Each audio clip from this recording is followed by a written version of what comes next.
Olá, tudo bem? Eu sou Ricardo Mitucci e este é mais um episódio da segunda temporada do podcast Leia a Bula, um podcast com Dante Gallian e comigo, Ricardo Mitucci. Leia a Bula, sua dose semanal de literatura e saúde da alma.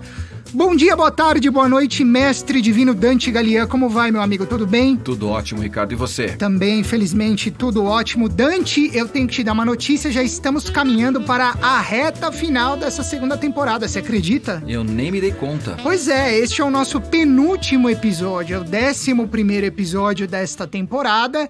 E é um episódio que vai tratar de um tema que, assim como a gente falou há alguns episódios sobre o significado da vida, esse eu diria que também tem um nível de complexidade relativamente grande, mestre, que é uma pergunta bastante singela, mas nada simples que eu vou lhe fazer. Como sempre, né, Como Ricardo? sempre, para não perder o hábito, né? Que foi, acho que, a marca dessa temporada, que é a seguinte pergunta, mestre. Quantos somos nós? Tá, mais ou menos no planeta? Não. A pergunta é mais funda, mestre, é mais complexa. Eu vou chegar lá trazendo, evocando autor, obra e o excerto, e eu tenho certeza que você vai entender, embora eu acho que vai dar muito pano para manga essa reflexão.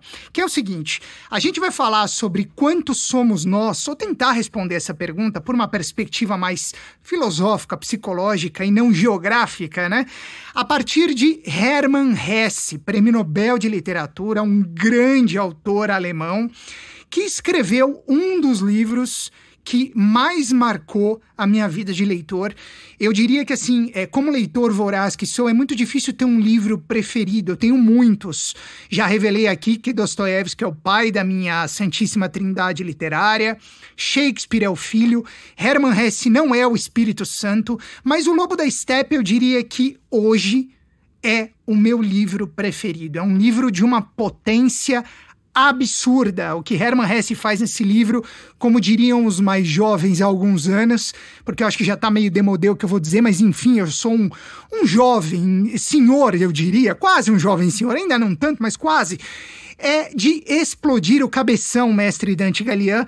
A gente vai perguntar, então, vai tentar melhor responder quantos somos nós a partir do Lobo da Estepe de Hermann Hesse, num excerto que eu extraí da página 72, 73, Editora Record, e aqui já fazendo aquele merchan sem ganhar nada, como sempre, em que Hermann Hesse diz o seguinte, Dante: não há um único ser humano que possa ser explicado como a soma de 2 ou 3 elementos principais.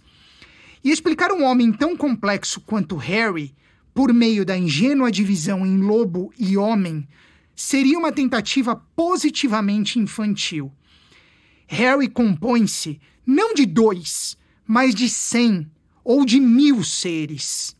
Sua vida, como a vida de cada um dos homens, não oscila simplesmente entre 2 polos, tais como o corpo e o espírito, o santo e o libertino, mas entre 1000, entre inumeráveis polos. Antes de entrar na pergunta propriamente dita, só para contextualizar rapidamente, quando se menciona Harry neste excerto que eu li há pouco, a narrativa nos diz respeito ao protagonista Harry Haller, acho que a pronúncia é essa, não falo alemão, como talvez fale meu interlocutor erudito. No entanto, Harry é um homem que se vê dividido literalmente entre homem e lobo. Ele se vê meio homem e meio lobo. Então, quando é irascível, quando é selvagem, ele se vê lobo. Quando mais dominado, digamos assim, quando mais erudito, quando mais literalmente humano, menos selvagem, ele se vê homem. Então, ele vive nessa dubiedade. Até que vem este excerto e diz que é infantil essa divisão que o próprio Harry Haller estabelece para ele. Na verdade, Harry Haller não é só homem e lobo, ele é muito mais do que isso. E é aí que veio esse tema na minha cabeça, mestre Dante, né? Quantos somos nós, afinal de contas, se Harry Haller não é só homem-lobo ou lobo-homem, justamente porque o narrador nos informa que, como a vida de cada um dos homens não dá para uma vida oscilar apenas entre dois polos. Ela oscila entre inumeráveis polos. Então a pergunta é simples, Dante. Afinal de contas, nós somos quantos? Nós somos muitos? Olha, eu vou te responder através de um outro autor da literatura. Mais uma vez, já deu para perceber que é o meu preferido, ou um dos mais preferidos, que é o Dostoiévski. Meu também, eu te entendo. Então, eu até acho que em algum momento eu já tenha, ao longo dessas 2 temporadas, em algum momento talvez já tenha me referido justamente a essa passagem que eu gosto muito. Por quê? Porque ela, não é que ela define, mas acho que ela descreve, porque o homem não dá para ser definido, né? Inclusive essa frase que você acabou de ler do Hermann Hesse mostra muito claramente isso, né? Não dá para definir o homem, mas a gente tenta, da medida do possível, tentar descrevê-lo. E ao tentar descrevê-lo, a literatura é a grande arte da descrição do humano, a gente acerta mais ou acerta menos, né? Eu acho que essa passagem que você trouxe para nossa reflexão hoje do Hermann Hesse é uma desses grandes achados descritivos a respeito do homem. E outra é essa que eu vou dizer, que é do Dostoiévski, dos irmãos Karamazov, no diálogo entre o Dmitri Karamazov e o Alyosha, o irmão mais velho e o irmão mais novo. Num certo momento, o Dmitri, que é essa alma explosiva, né? Talvez esse lobo russo, né? Não é o lobo da estepe alemã, mas é o lobo da estepe russa. Impetuoso, apaixonado, que vive esses conflitos no seu sentido mais amplo e mais profundo. Ele diz assim: Alyosha, Deus criou o homem muito vasto. Eu, se fosse Deus, teria criado ele um pouquinho mais estreito. Genial, né? Então, na verdade, né, quer dizer, definir quanto nós somos é impossível. Porque nós somos todas as possibilidades daquilo que o ser humano é possível, ou seja, de tudo. Né? Então, nesse sentido, né, essa frase que você traz aqui do Hermann Hesse, que é um livro que tem segue muito a tradição alemã, né, do livro de formação, né, do Bildungsroman, né, do romance de formação, que é uma coisa inaugurada lá por Goethe. Na passagem do 18 para o 19. E, aliás, essa frase que você trouxe evoca um diálogo entre Fausto e Mefistófeles, né, no famoso Fausto do Goethe, quando, ingenuamente, o Fausto chega para o Mefistófeles e fala assim: eu me vejo como 2. E o Mefistófeles, que não é bobo nem nada, afinal de contas, o diabo é diabo não porque é esperto, mas de velho, né? Ele diz assim: só 2? Só 2? Não. Né? Então, efetivamente, quer dizer, o que está dentro de nós? Né? Quer dizer, acho que dentro de nós está o lobo, está a águia, está o elefante, está a baleia, tá o rato, a cobra, a serpente, o lagarto. Todo o cosmos, todo o universo está dentro dessa coisa indefinível, inabarcável, que a gente chama de alma humana. Né? E dentro dessa questão, quer dizer, tomar consciência dessa pluralidade, né? dessa universalidade interior, ela é fundamental no processo de autoconhecimento. Né? Porque só efetivamente a gente reconhecendo que Deus e o diabo, mais uma vez citando Dostoiévski, né, travam uma luta e no meio dessa luta, né, a gente tem exércitos dos mais diversos, né, anjos e demônios combatendo, né, de um lado e para o outro, e a gente às vezes tomando partido de um lado, às vezes tomando partido do outro. Esse é o drama da existência humana. É isso que nós somos. Nós somos nós somos 1000, nós somos 1 milhão. Né? Até um pouco parafraseando aqui o Primo Levi, né? Que é aquele grande escritor italiano que fala justamente de 1/100.000, né? Que nos caracteriza efetivamente dessa multiplicidade. A gente nunca sabe o que pode sair lá de dentro da nossa alma, do nosso coração. E se a gente tem isso em mente, ou seja, de que nós temos uma multidão dentro de nós, nós talvez não nos surpreendamos tanto diante das nossas atitudes frente a situações desconhecidas, frente a reações inesperadas e assim por diante, né? Quer dizer, eu acho que a gente, fazendo esse mergulho, que justamente é o que propõe o Hermann Hesse através desse livro, O Lobo da Estepe, que é justamente a formação como um mergulho no interior e a partir das circunstâncias, das situações da vida, porque a gente também só se conhece conhecendo o outro e conhecendo o mundo, a gente pode, aos poucos, ir conhecendo todo esse zoológico que existe dentro de nós, né? E aprender a lidar com esses bichos, né? Aprender a lidar com as nossas paixões, aprender a lidar com os nossos impulsos, com as nossas... Porque a gente também, às vezes, é um pouco mula, né? Então, a gente empaca. Então, a gente, conhecendo os bichos todos que estão dentro de nós, a gente talvez consiga ser um pouquinho melhor, um pouquinho mais humano, né? Domesticar os bichos, não dominar, porque isso não é possível, né? A gente domestica os bichos, aprende com eles e, ao mesmo tempo, consegue estabelecer uma relação de forma que a gente seja mais humano, lidando com eles para o nosso bem e principalmente pelo bem do próximo. Com certeza. É curioso, você citou Goethe. Goethe é inclusive um personagem do Lobo da Estepe. Existe aí um certo dilema entre Harry Haller e Goethe na narrativa, que é muito interessante. Mas para a gente fechar, Dante, para a gente se encaminhar para o final do nosso papo, porque é um papo extremamente denso e se deixar a gente vai passar o dia aqui falando, nesse mesmo livro, O Lobo da Estepe, um pouco antes dessa passagem cujo excerto eu li, quando se fala sobre essa dubiedade da personagem de ser meio homem, meio lobo, existe uma outra passagem que diz o seguinte: quando há dois inimigos mortais no mesmo sangue, na mesma alma, então a vida é uma desgraça. Aí eu fico pensando, né? Eu me pego pensando nisso que você disse agora.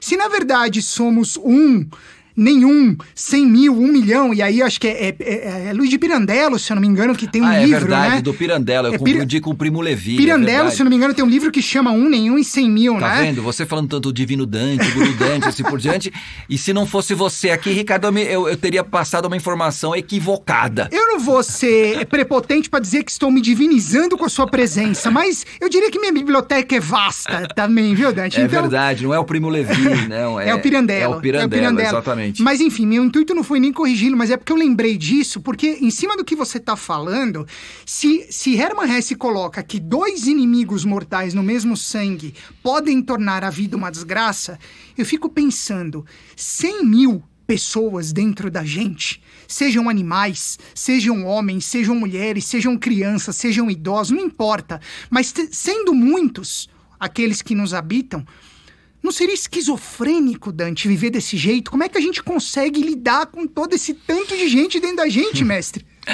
De fato, eu acho que pode ser uma desgraça e pode ser uma graça.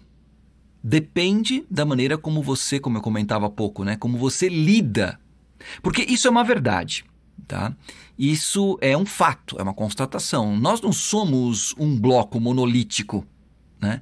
Nós não somos um produto de programação totalmente organizado, padronizado, formalizado. Nós somos um conjunto de conflitos e contradições. A vida humana é um drama. Viver é dramático. Agora, quando eu chamo drama, eu não estou querendo dizer necessariamente como algo negativo, tá?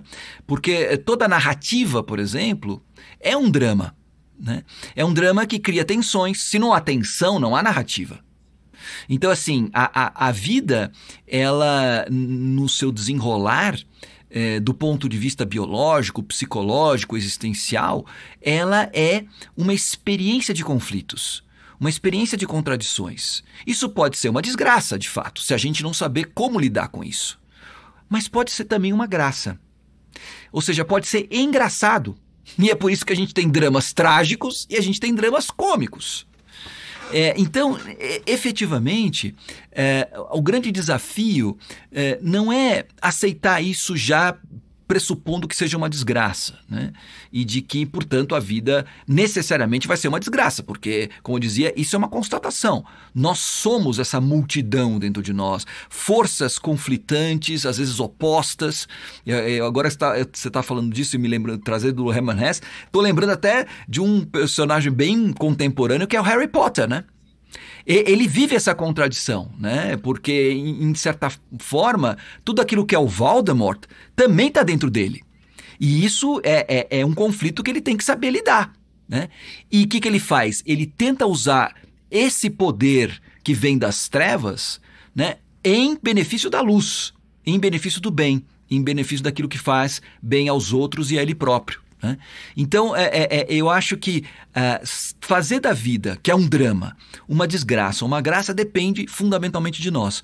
E como é que a gente pode fazer para estar preparado, melhor preparado, para tomar esse drama e dar um bom fim a ele?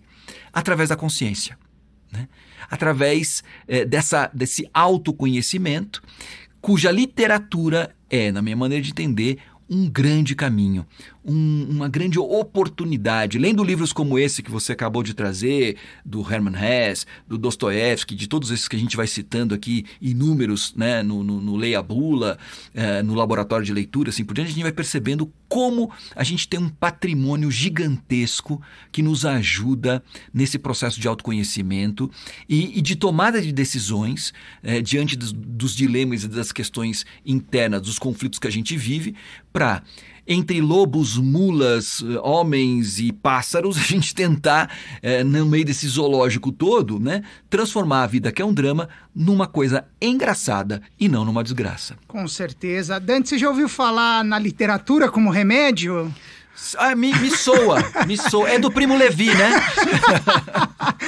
Não à toa este homem que acaba de falar escreveu a literatura como remédio, porque, para mim, pelo menos um bate-papo como esse, em torno da literatura, de reflexões tão profundas quanto essas que a gente fez, não só hoje, mas ao longo da temporada do Leia a Bula, da segunda temporada, é que eu estou convencido que só a literatura vai curar a minha esquizofrenia, mestre Dante. Foi um prazer ouvi-lo. Mais uma vez, muito obrigado pelos seus ensinamentos e até a próxima. Eu que agradeço, Ricardo, e agradeço também a sua correção. Muito obrigado. Imagina, foi uma oportunidade para mim de mostrar que eu tô me esforçando para chegar aos seus pés. Tá indo muito bem. Dante, um grande abraço, meu amigo. Outro pra você, até mais. Tchau, tchau. Fiquei tão emocionado aqui, corrigindo meu mestre, para com isso. Este foi mais um episódio da segunda temporada do Leia a Bula, um podcast com Dante Gallier e comigo, Ricardo Mitucci. Leia a Bula, sua dose semanal de literatura e saúde da alma nesta segunda temporada, produzido pela Toca Livros. Um grande abraço e até a próxima. Valeu!